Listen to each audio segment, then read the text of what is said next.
Pessoal, a partir de agora a chamada está sendo gravada, então vocês já conhecem o nosso combinado aqui. Vocês deixam o microfone desligado e quando eu pedir, quando eu indicar que vocês façam alguma leitura ou a necessidade de abrir o microfone, vocês vão abrindo aí, tá? Quem não se sentir confortável com a gravação e não quiser deixar a câmera aberta, também fica a critério de vocês, tá? Mas querendo deixar aí a câmera aberta, vocês são também muito bem-vindos. É até bom que a gente consegue se enxergar por aqui, tá bem? Vou começar pedindo ao seminarista William, nós temos a alegria de ter a companhia dele hoje aqui, que ele faça uma oração para a gente iniciar nosso momento aqui de devocional e de meditação sobre a vida de Davi. Oremos. Pai querido, eterno Deus, graças ao Senhor te rendemos pelo teu Filho Jesus, que um dia morto, mas ressuscitou ao terceiro dia, para que nele, ó Pai, fôssemos achados para a vida eterna. Ó Pai, o Senhor que sonda o nosso coração, nos conhece, e neste momento, ó Pai, o nosso coração, Deus, seja preparado para esse momento devocional, e que, ó Deus, possamos, ó Pai, neste momento, ser edificado pela Tua Palavra. Que o Senhor Deus use o mensageiro, use esse momento para edificar todos que estão acompanhando, ó Pai, essa transmissão. Oramos ao Senhor, desde já agradecidos pelo Teu Filho Jesus Cristo. Amém. Amém. Gente, só para a gente retomar de onde a gente tinha parado mais ou menos, deixa eu passar aqui rapidinho. A gente não vai ficar com essa apresentação de slide aberta o tempo todo não, mas só para que a gente tenha noção mais ou menos de onde a gente parou há 15 dias atrás, para a gente retomar. A gente tinha conversado sobre, antes de conversar sobre a vida de Davi, a gente tinha introduzido aí sobre um pouco de história e dos antecedentes que levaram até a chegada de Davi como personagem da Bíblia, né? Então, a gente viu, por exemplo, a gente comentou rapidamente sobre essa linha do tempo. Eu até mandei para vocês depois no grupo, e esperando algumas reações de vocês, e acabou que a gente não conversou mais sobre isso. Mas depois da nossa chamada há 15 dias atrás, eu mandei essa imagem e uma outra lá para vocês. E aqui vocês têm um pouco do resumo do que a gente falou naquele dia lá, quando a gente estava aqui pela primeira vez, né? Então a gente situou Davi dentro da linha do tempo da história, e a gente viu que Davi vive ali depois de vários personagens famosos, conhecidos do Antigo Testamento. Então, bem depois de Adão, bem depois de Abraão, Isaac e Jacó, depois que o povo já entrou, já peregrinou no deserto ali na época de Moisés, a entrada na terra com Josué, e especialmente a gente contextualizou o tempo que vem imediatamente antes ali do período das monarquias, dos reinados de Israel, que é o período então dos juízes. Um tempo em que houve grande confusão e em que o povo se afastou muito de Deus e precisou várias vezes então ser socorrido por Deus e muitas vezes chamado ao arrependimento, mas logo se esqueciam de Deus novamente e iam atrás de ídolos e por aí vai, vários outros pecados, né? Então, em determinado momento, o povo vai pedir um rei a Deus, certo? E esse rei vai ser concedido. Mas vocês têm então aí a linha do tempo da história, só para vocês se situarem. A história de Davi não está nem muito no começo, nem muito no final da Bíblia, né? Mais ou menos ali, pelo 7º, 8º livro da Bíblia, ali em 1 Samuel para frente, certo? Então, só voltando aqui, a gente viu então esses antecedentes históricos naquele dia. E agora a gente vai ver, especialmente hoje, antes de entrar propriamente na vida de Davi, a gente vai começar a pensar um pouco sobre o reinado de Saul e o que levou Saul, o primeiro rei de Israel, a ser rei. E por que a gente vai fazer isso? Porque a história de Saul tem uma conexão muito grande com a história de Davi, né? A história de Saul vai influenciar de forma bastante importante a vida e o desenvolvimento, então, do reinado de Saul e vai se tocar em vários pontos. Então, para a gente entender bem a história de Davi, o que aconteceu ali com Davi, já que nós estamos curiosos, né? Para conhecer essa grande saga desse grande homem, que muitas vezes a gente tinha na cabeça só a ideia de que a história de Davi é só Davi e Golias, né? A gente tem que quebrar um pouco isso para entender. A história de Davi é uma grande saga, contada em muitos e muitos capítulos da Bíblia. A gente vai tentar, então, hoje, a partir de 2 capítulos, certo? Na verdade, 3 capítulos. A gente não vai fazer uma exposição versículo a versículo, mas vai tentar ler por cima os textos de 1 Samuel 8, 9 e 10. Então, entender como é que Saul chega ao poder, para que então na próxima reunião que a gente fizer, a gente comece realmente a enxergar o papel de Davi e o que é que ele vai fazer dentro da história do povo de Israel, tá bom? Então vou tirar agora aqui a transmissão da tela, isso. E nós vamos abrir as nossas Bíblias aí em 1 Samuel 8, certo? 1 Samuel 8.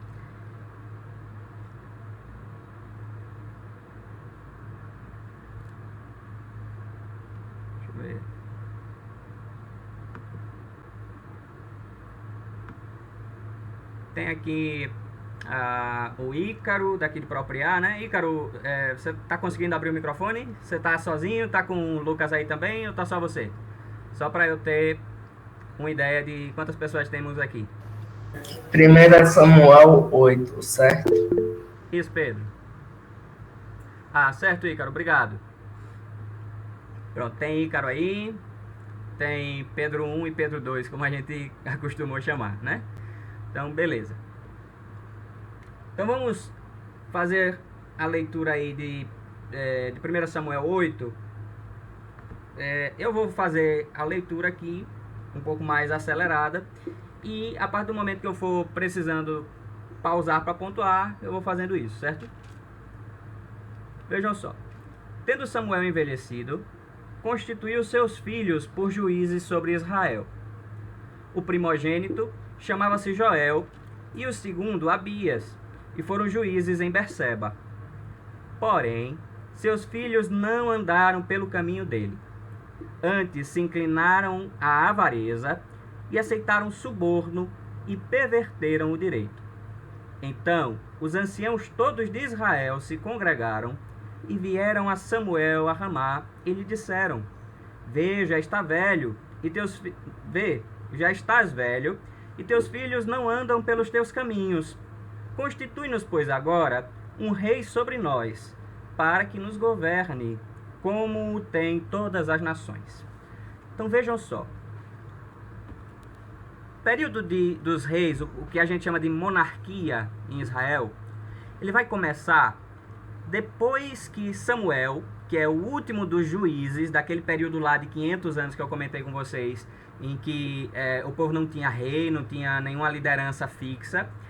Depois, então, desse período, o povo olha para Samuel, o último dos juízes, e diz: rapaz, você está ficando velhinho. E os filhos que você tem, que agora estão começando a liderar o povo, eles não são fiéis como você, eles não lidam com o povo com a sabedoria e com o bom trato que você tem, tanto diante de Deus, trazendo a palavra de Deus e mostrando para nós aqui, o povo, uma direção segura na qual caminhar, e nós também não vemos nos seus filhos uma liderança em quem nós podemos confiar para poder seguir na nossa caminhada aqui. Então o povo de Israel chega para Samuel, agora Samuel velhinho já, o último dos juízes, e eles dizem o quê? Samuel, olha, todas as nações por aí, país tal, aquele outro país ali, país do sul, do norte, todos eles têm reis. Só a gente que não tem. E agora você está ficando velho e a gente está correndo o risco de, mais uma vez, continuar sem uma liderança forte e que possa, então, conduzir o povo. Aparentemente, quando a gente olha assim, parece que eles estão pedindo até uma coisa boa. Eles estão pedindo que Samuel e que Deus, então, direcione para que eles tenham uma liderança. Só que não era o propósito de Deus naquele momento, ou Deus não tinha estabelecido de forma... ele não tinha mandado os profetas dizerem, por exemplo, ainda, que ia ter um rei naquele momento. E o que é que acontece? Quando o povo pede isso para Samuel, e quando o povo pede isso diante de Samuel, e Samuel vai consultar a Deus, veja o que é que Deus vai responder a Samuel lá no versículo 7. Ele diz assim, olha, disse o Senhor a Samuel, atende a voz do povo em tudo quanto te diz, pois não te rejeitou a ti, mas a mim, para eu não reinar sobre eles. Na verdade, a ideia é que Deus fosse o rei de Israel. Era o que a gente chama, o termo que a gente usa para isso, é quando o próprio Deus é o rei, é o líder, digamos assim, do país, é teocracia. Aqui no Brasil a gente vive uma democracia. Pedro, você sabe o que é uma democracia?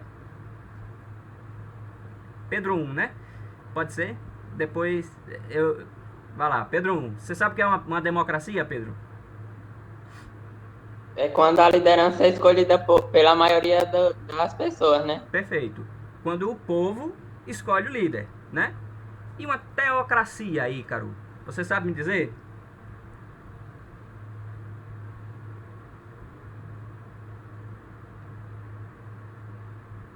Certo. Pedro 2. Você sabe me dizer o que é uma teocracia?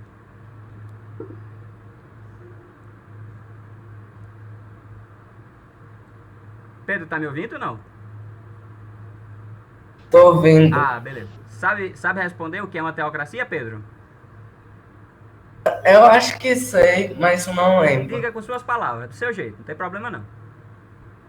Como eu digo que eu não lembro, é não lembrar mesmo. Pronto, então vamos perguntar. A gente tem 2 universitários aqui hoje. Olha. A gente tem o seminarista William e a gente tem o seminarista Paul também aqui. Então você vai escolher aí, Pedro. Quem é que vai responder para você, para te ajudar? O que é uma teocracia? Pergunta aí, ou a Paul ou a William. Você vai perguntar a eles. William. Governo. Vou botar aí Tel, a palavra Tel é Deus. Certo? Um governo regido por Deus. Perfeito.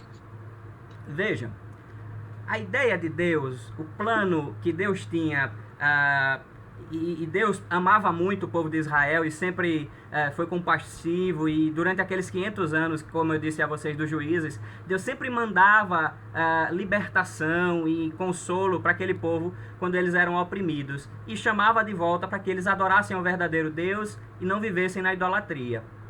Isso de Deus governar diretamente através dos juízes era o que era a teocracia, o governo de Deus, governo civil, governo do país, feito por Deus ali diretamente. Só que o povo agora queria não mais que Deus fosse o seu rei, tivesse uma teocracia, mas agora eles queriam um rei humano, um rei com quem eles pudessem conversar, com quem eles pudessem se aconselhar e dizer, olha, e agora? Vamos para a guerra ou não vamos para a guerra? Você vai organizar o exército ou não vai organizar o exército? Era nesse sentido. Então Deus diz a Samuel, olha, eu sou o rei deles, mas eles estão insistindo muito. Atende a voz do povo em tudo quanto pedirem. E Deus diz assim, eles não rejeitaram a você, Samuel, mas a mim, para que eu não reine sobre eles, tá?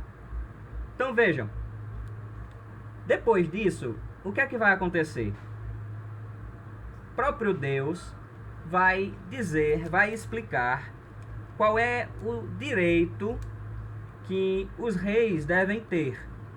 O direito que os reis devem ter. Se eles querem ter um governante, tudo bem. Agora, o governante ele tem privilégios e ele tem alguns direitos, e o próprio Deus é quem vai determinar isso daí. E veja aí, onde é que ele vai explicar isso pra gente? Ainda no capítulo 8, a partir do verso 10, diz assim: referiu Samuel todas as palavras do Senhor ao povo que lhe pediam rei. E disse: este será o direito do rei que houver de reinar sobre vós. Ele tomará os vossos filhos e os empregará no serviço dos carros e dos seus cavaleiros, para que corram adiante deles. E os porá por capitães de 1000, capitães de 50 e por aí vai. Mais para frente, versículo 13, ele diz: tomará as vossas filhas para perfumistas, cozinheiras e padeiras. Tomará o melhor das vossas lavouras e as vossas vinhas e dos vossos olivais. Ou seja, o que Deus está dizendo é: olha, o direito do rei é ter um exército e organizar um exército a partir do próprio povo. Então, quando o rei chamar, olha, fulaninho, mande seus filhos que a gente vai entrar em guerra contra o povo tal. Então, o exército tem que se juntar e tem que se formar. Então, os pais deveriam mandar seus filhos e agora eles teriam um exército só, um exército organizado. O rei também, ele teria o direito a ter pessoas a seu serviço para servir em sua casa como perfumistas, cozinheiros, padeiros e por aí vai. O rei também teria direito à parte da lavoura que eles tivessem plantado. Então vejam, eles agora passam para um regime em que um homem concentra poder e organiza o exército e tem também alguns privilégios que o próprio Deus então reconhece. E agora veja, até aqui, no capítulo 8, nós não temos um rei ainda. Nós só temos o povo pedindo e Samuel dizendo: tudo bem, vocês vão ter. Agora, o rei vai ter esses direitos. E quando é então que vai aparecer finalmente o personagem que vai ser o rei? E aí eu vou pedir ajuda aí para vocês. Vou pedir a Paul. Paul tá com a gente?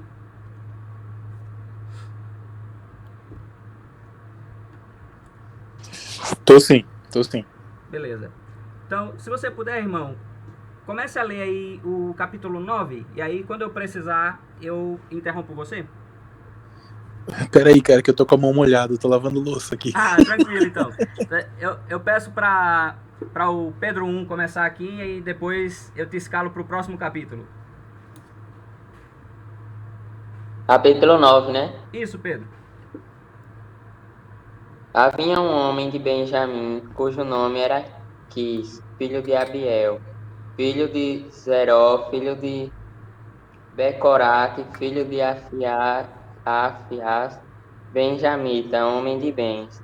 Tinha ele um filho cujo nome era Saul, moço e tão belo, que entre os filhos de Israel não havia outro mais belo do que ele. Desde os ombros para cima, sobressaía todo o povo.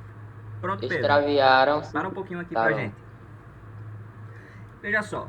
O capítulo 9, então, de 1 Samuel, vai começar a montar a figura, desenhar a figura de como é que o povo desejaria um rei.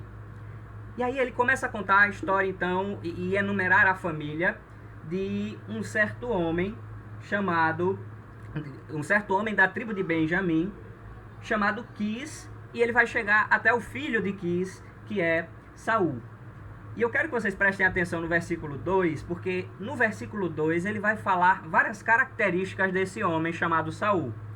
Vejam, tinha ele um filho, cujo nome era Saul.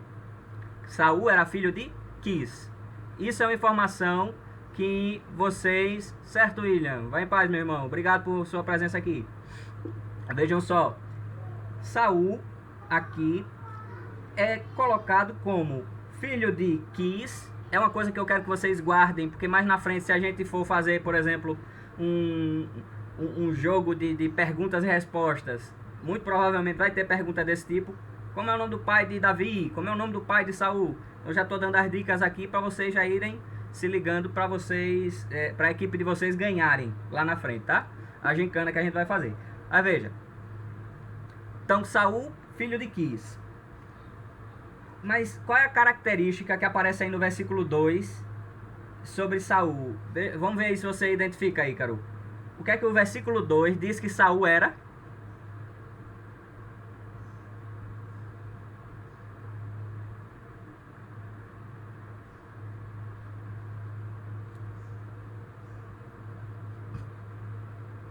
Certo.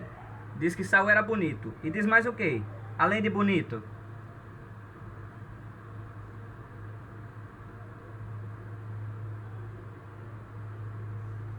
E aí, Pedro 2? Além de bonito, diz que Saul era mais o que aí? Versículo 2. Acontece, acha aí, Ícaro.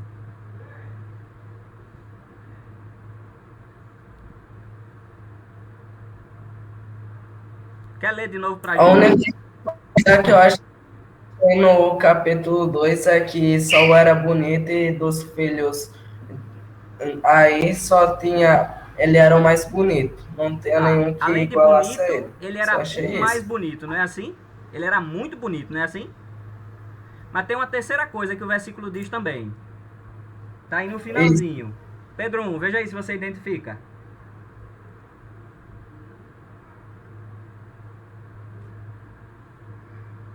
Desde os ombros para cima sobressaía todo o povo. O que é que isso significa, Pedro? Você sabe dizer? Não? Significava que além de bonito, e além de ser mais bonito que todo mundo, o cara ainda era altão.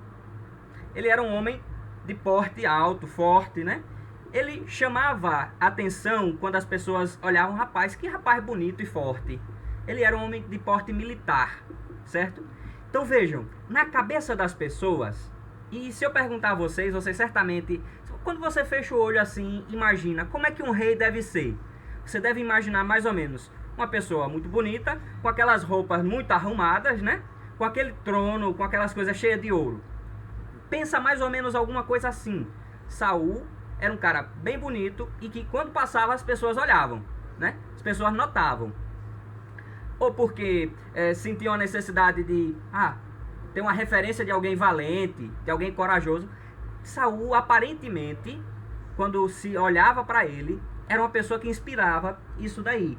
E por isso então que o escritor do livro de Samuel destaca isso aqui na hora que ele vai falar primeiro de Saul. Mas veja o que é que vai acontecer. Agora vai acontecer uma história bem engraçada. Veja que história engraçada que vai acontecer com Saul antes de ser rei e que vai levá-lo a ter contato com Samuel. Lembra? A gente está falando que Samuel, o velhinho, tinha pedido a ele um rei. E agora Saul vai mais uma vez encontrar.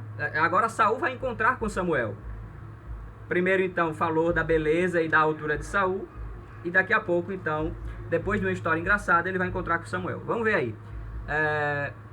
Pedro 1, continue lendo aí pra gente, por favor.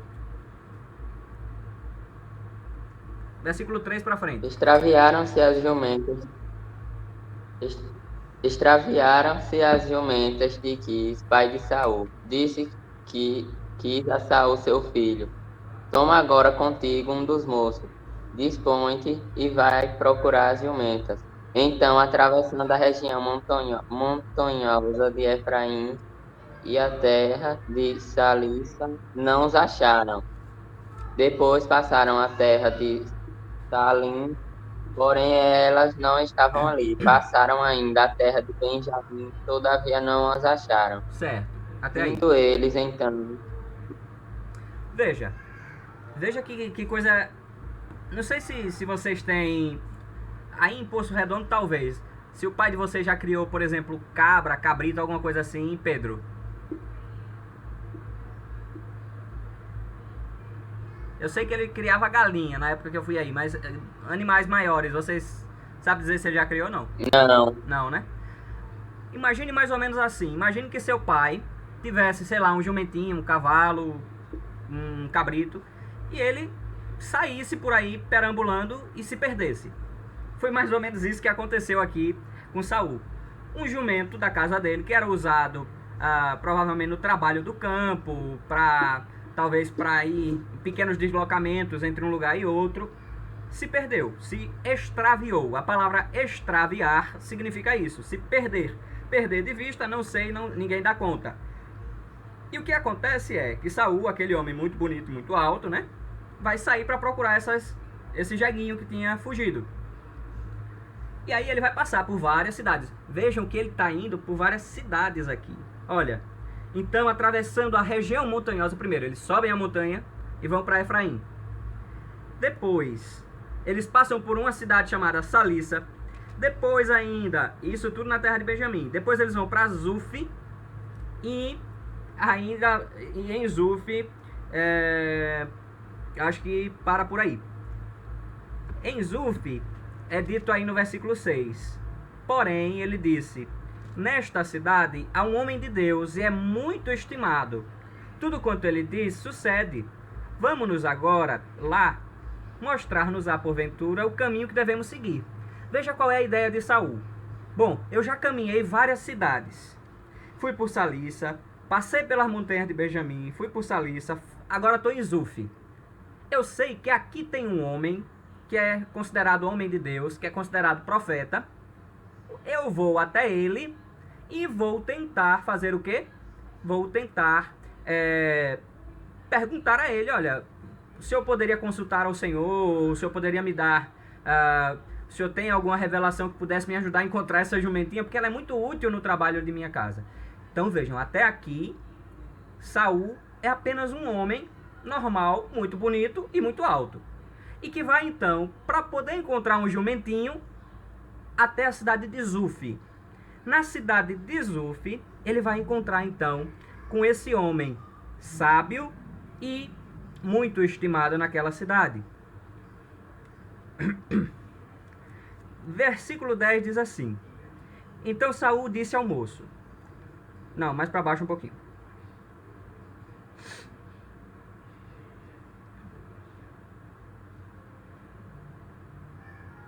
Pronto, versículo 13. Então ele estava fora da cidade de Zuf e vai começar a entrar agora na cidade. Versículo 13 diz assim: entrando vós na cidade, logo o achareis. Saul está perguntando a uma pessoa que está passando por esse sacerdote, por esse profeta aí. Logo o achareis, antes que suba ao alto para comer, porque o povo não comerá enquanto ele não chegar, porque ele tem de abençoar o sacrifício. E só depois comem os convidados. Subi, pois, agora, que hoje o achareis. Versículo 15. Ora, o Senhor, um dia antes de Saul chegar, o revelara a Samuel, dizendo... Veja, Deus tinha falado a Samuel uma coisa antes mesmo de Saul chegar lá. E o que foi que Deus disse? 16. Amanhã, a estas horas, te enviarei um homem da terra de Benjamim. Lembra? Saul era da tribo de Benjamim. Guardem isso. Saul era filho de Quis, da tribo de Benjamim. Um homem muito alto, muito bonito. Um homem da tribo de Benjamim, o qual ungirás como príncipe sobre o povo. E aí eu vou perguntar a vocês, o que é ungir? Vocês sabem? Ícaro, sabe o que é ungir? Eu sei. Deixa eu ver se Ícaro responde. Se ele não responder, você responde. Jack Games Vlog.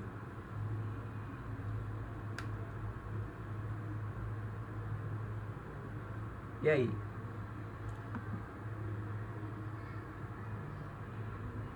Separar alguém para algo. Certo, é quase isso. Pedro, você ia dizer que era o quê? Separar alguém para Deus. Certo. Faz sentido, mas tem mais alguma coisa? Eu ia dizer que ungir seria tipo um adjetivo para tornar uma pessoa alguma coisa. Tipo, certo. Ungir você para presidente. Eu entendi, faz sentido o que você está dizendo, Pedro. Está dizendo que, juntando as duas coisas, Ícaro disse assim, é separar alguém para alguma coisa, separar alguém para Deus. Aí Pedro está dizendo, é como se a partir do momento que você recebesse a unção, agora você pudesse exercer aquilo ali. Por exemplo, ele falou do presidente. No caso lá, aqui no versículo 16 está dizendo que Samuel deveria ungir Saul por príncipe sobre o povo de Deus, o povo de Israel. E diz mais, e ele livrará o meu povo das mãos dos filisteus. Deus dá duas profecias aqui a Samuel. Primeiro, vai chegar um homem no dia seguinte, por essa hora, e você vai ungir a ele, como príncipe do meu povo. Depois, Deus já diz, Saul vai combater os filisteus e vai libertar o povo de Israel, ou vai dar um grande livramento ao povo de Israel com relação aos filisteus. E diz mais: por que que Deus vai dar Saul como rei para Israel? Porque atentei para o meu povo, pois o seu clamor chegou a mim. Tá bom? Então vocês já entenderam agora como é que, depois de toda aquela história grande do povo peregrinando pelo deserto, chegando a Israel, conquistando a terra, passando pelo período dos juízes, eles chegam então a ter o seu primeiro rei. O primeiro rei de Israel é pedido pelo povo, é concedido por Deus, e um pouquinho mais à frente Deus vai então dizer a Samuel: olha, você vai ungir um determinado homem que eu estou mandando ir aí até você. E esse homem será então o rei, e ele vai dar uma libertação grande ao povo, tá? Mais pra frente,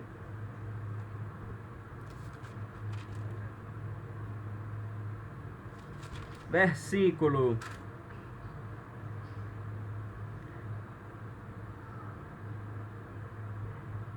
21.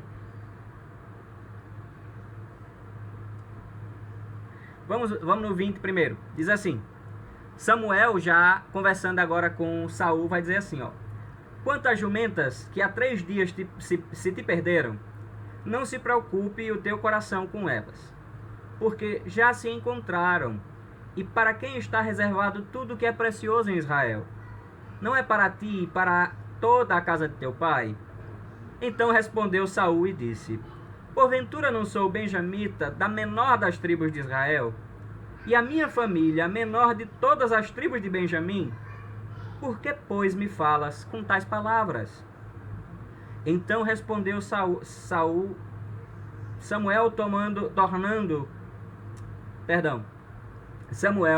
tomando a Saul e ao seu moço, levou-os para a sala de jantar e lhes deu um lugar de honra, tá?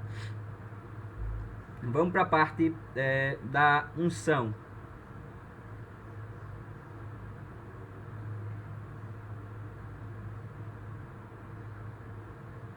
Vejam só.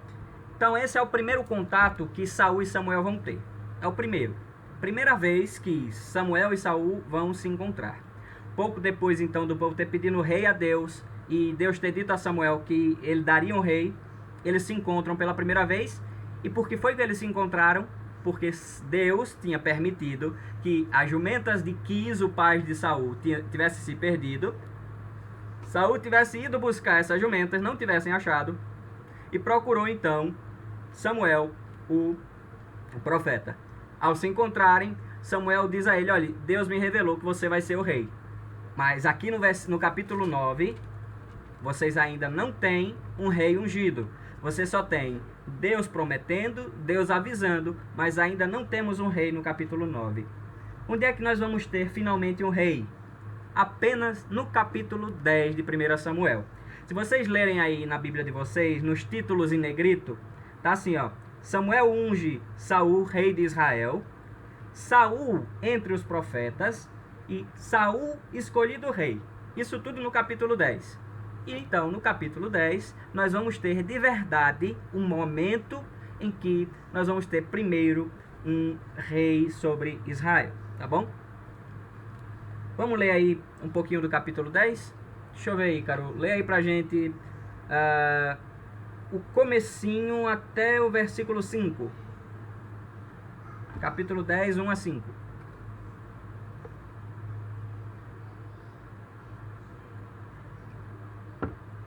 Ícaro, pode abrir o microfone?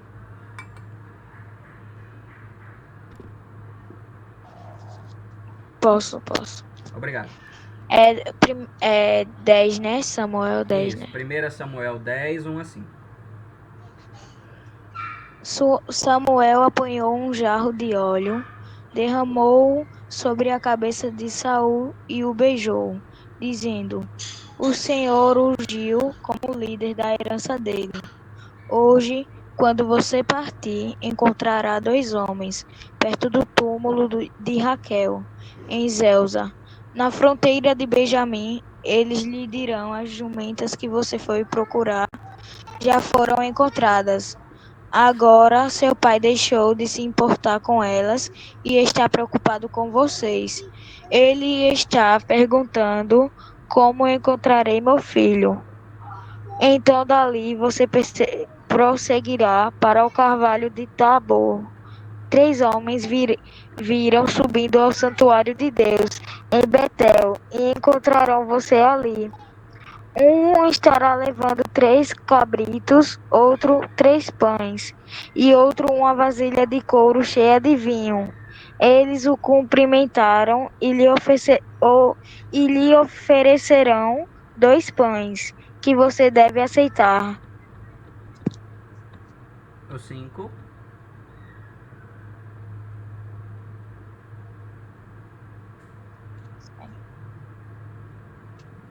Depois você irá a Gibeá de Deus, onde há um destacamento filisteu.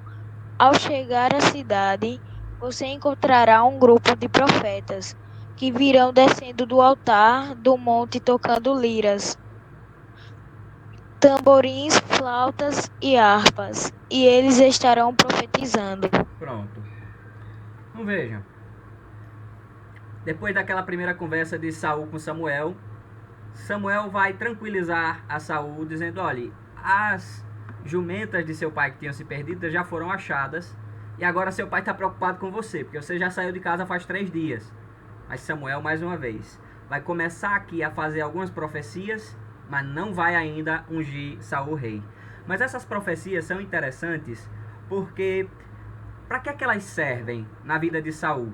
Saul precisava entender que quem estava fazendo ele rei não era Samuel, não era o profeta, porque o profeta era humano, o profeta estava ficando velhinho e logo logo o profeta já não estaria mais entre o povo de Israel, ele ia morrer naturalmente.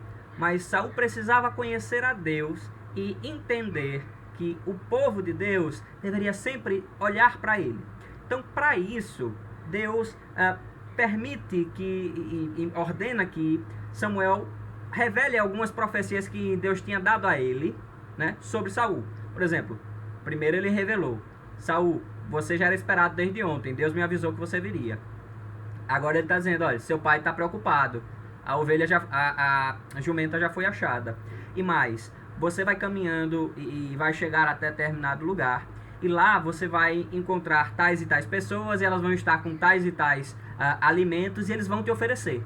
E isso tudo vai acontecer. Antes mesmo de acontecer, o profeta já revela para ele. Para quê? Para que ele aprenda a confiar em Deus, porque Deus já tem se mostrado e já tem se revelado para ele. Deus está aqui preparando o coração de Saul para que ele possa ser rei mais ali na frente, preparando Saul para que ele consiga entender que o reinado de Israel, ele tinha uma conexão direta com Deus. Era um reino na terra, mas era também um reinado espiritual, tá bom?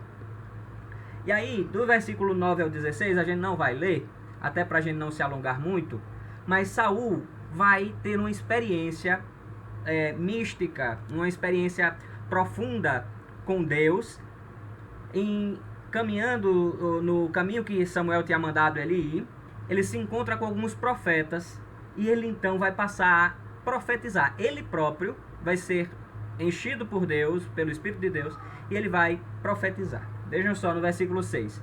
O Espírito do Senhor se apossará de ti e profetizarás com eles quem? Os profetas, e tu serás mudado em outro homem. Deus está dizendo aqui, ó, naquele momento que você estiver com os profetas e começar a profetizar, você vai ser transformado de alguma forma, você vai ser capacitado de forma especial. Isso tudo preparando Saul para ser rei sobre Israel. Mas agora a parte que eu realmente quero contar para vocês, para que a gente consiga então concluir. Veja, a gente passou por 3 capítulos hoje, tá? 3 capítulos hoje, para entender um pouco sobre a subida de Saul ao poder, né? E agora a gente vai do versículo 17 até o 27, só para a gente concluir nosso estudo aqui sobre a história de Davi, ainda nem tendo chegado, nem começado ainda a história de Davi, não é mesmo? Diz aí, versículo 17. Pedro 2, quer ler aí pra gente um pouquinho? Lê aí do 17 até o 21. Aqui vai ter mais uma história daquelas bastante engraçadas de Saul, tá? são duas histórias muito engraçadas de Saul que eu quero que vocês tenham bem claro na mente. A história das jumentas, ele vai encontrar com o sacerdote, com o profeta Samuel. Profeta Samuel, por conta das jumentas que se perderam. E aqui tem a segunda história de Saul, que é muito engraçada e que vocês vão ver logo a seguir. Vamos lá. 17, e você vai lendo aí, Pedro, até eu dizer para você parar. Agora. Convocou Samuel o povo ao Senhor em Mispa, e disse aos filhos de Israel: Assim diz o Senhor, Deus de Israel: Fez subir a Israel do Egito, e livrei-vos das mãos dos egípcios, mãos de todos os reinos que vos oprimiam. Mas vos rejeitastes hoje a vosso Deus, que vos livrou de todos os vossos males e trabalhos. Eu lhes disseste: Não, mas constituiu um rei sobre nós. Agora, pois, pondo-vos perante o Senhor pelas vossas tribos e pelos vossos grupos de milhares.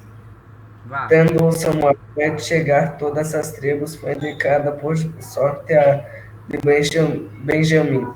Tendo feito chegar a tribo de Benjamim pelas suas famílias, foi indicada a família de Matri, e dela foi indicado Saul, filho de Quis. Mas quando o procuraram, não podia ser encontrado. Vejam só. Saul tinha ido procurar as jumentas e já tinha se encontrado com Samuel. Deus já tinha dito a Samuel que Saul ia ser o rei. Samuel já tinha dito a Saul: Saul, Deus quer você para ser rei. Agora, e depois Samuel tinha dito: Saul, vá até determinado lugar caminhando, observe que Deus vai cumprir essas profecias que eu estou te dizendo, você vai encontrar com tal e tal pessoa, vão estar com tal e tal alimento e eles vão oferecer a você. Quando você chegar em determinado lugar, então a gente vai se encontrar. Nesse momento aqui, na cidade de Mispa, Samuel então vai se encontrar com Saul e com todo o povo. Por quê? Quando você vai proclamar um rei, quando você vai ter um rei sobre a terra, mesmo quando você vai ter um presidente, vocês devem lembrar do ano passado, por exemplo, no começo do ano, há 2 anos atrás, no começo do ano, a grande festa que foi lá em Brasília para receber o novo presidente da República. Hoje o presidente é Bolsonaro.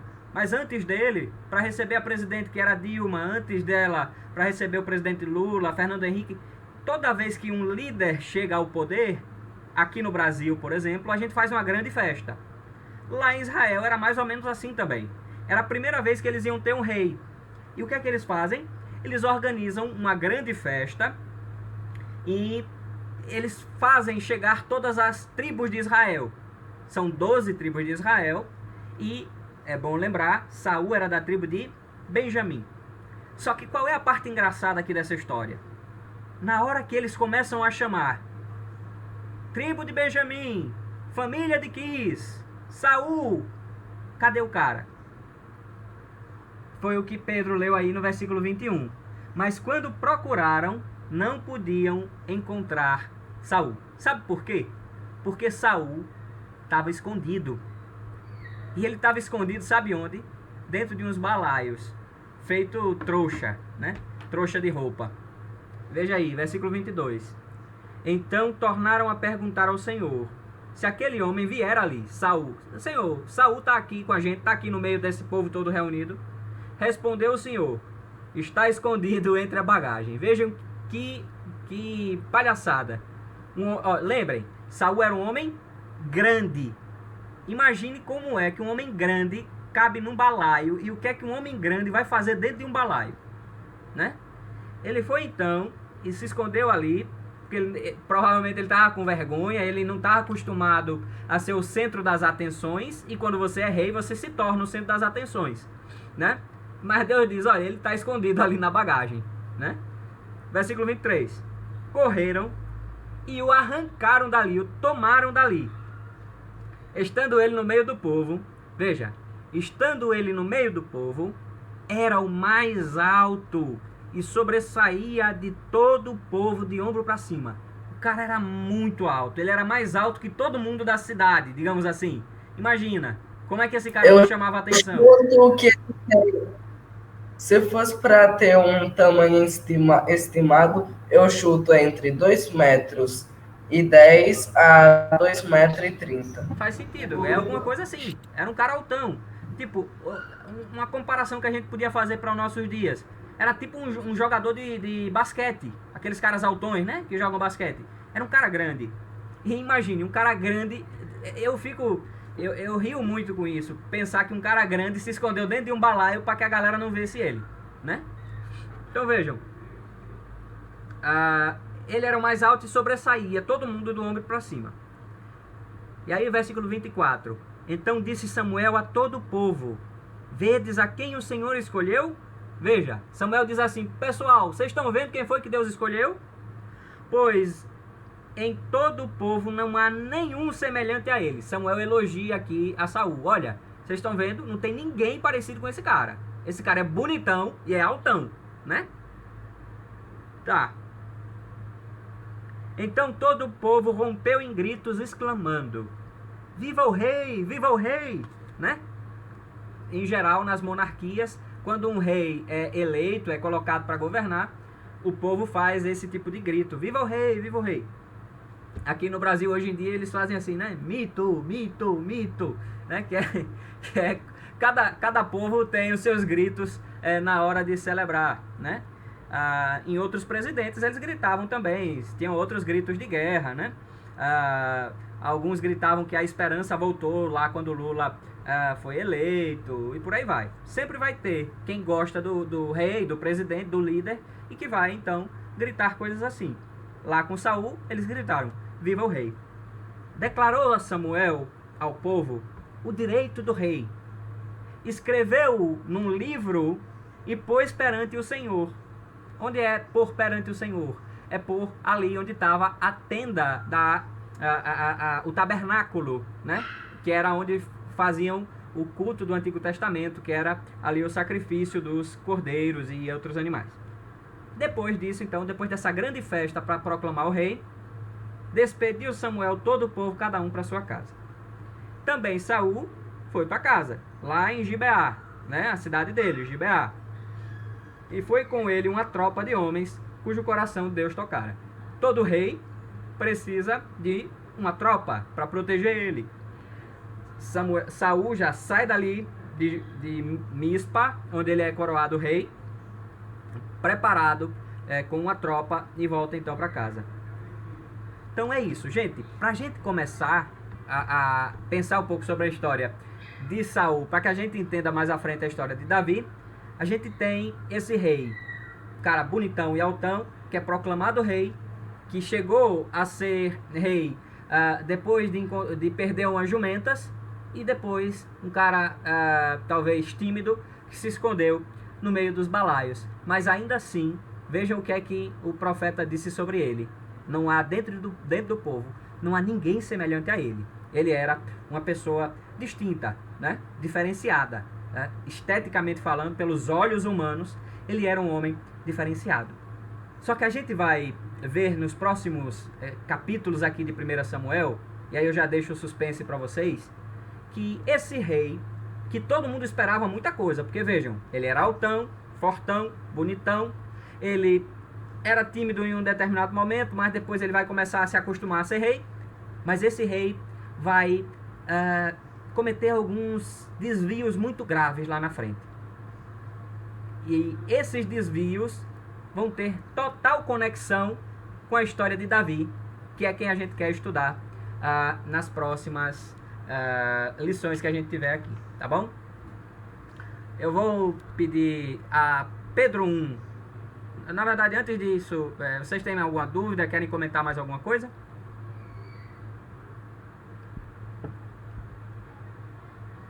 Eu tenho um comentário. Pode dizer, Pedro. Eu percebi uma coisa. Já percebeu que entre Davi e Saul, para ser rei, antes tem que ser um cara simples? Tipo, Saul cuidava de jumentas. Davi, pastor de ovelhas. Muito bem observado. Muito bem observado, Pedro. De fato. E outra, Saul, o próprio Saul, quando ele conversa lá com Samuel, vocês viram ele dizendo assim, ó, mas eu sou de uma tribo pequena, chamada Benjamim, a minha família é a família mais pequenininha, mais pobrezinha daquela tribo, eu não sou ninguém, né? E no primeiro momento, Saul é um cara muito humilde, ele é muito humilde nesse momento, né? E justamente como você disse, tem essa ligação com Davi. Aqui Saul cuidava de jumentos, Davi cuidava de ovelhas, né? Muito bem, foi bem observado. Eu imagino a cara do pai de Saul. Ah, O cara manda, o cara é atrás de umas jumentas, chega a ovelha imagina, corado. o cara saiu para procurar jumenta, volta rei. Básico, um passeio básico por Israel, né, Pedro? É muito interessante isso mesmo. Bem observado também. E aí, Caro, tem alguma observação, algum comentário, alguma pergunta?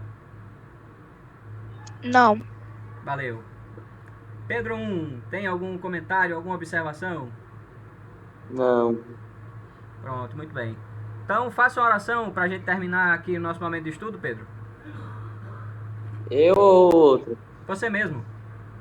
Beleza. Deus, obrigado por mais um dia, Senhor, na tua presença. Eu quero que abençoe as nossas vidas, de cada pessoa presente na nossa reunião. Nos traga uma noite de paz, Senhor. Perdoe os nossos pecados. E que a tua palavra e o que foi estudado hoje entre nos nossos corações. Em nome de Cristo Jesus, amém. Amém.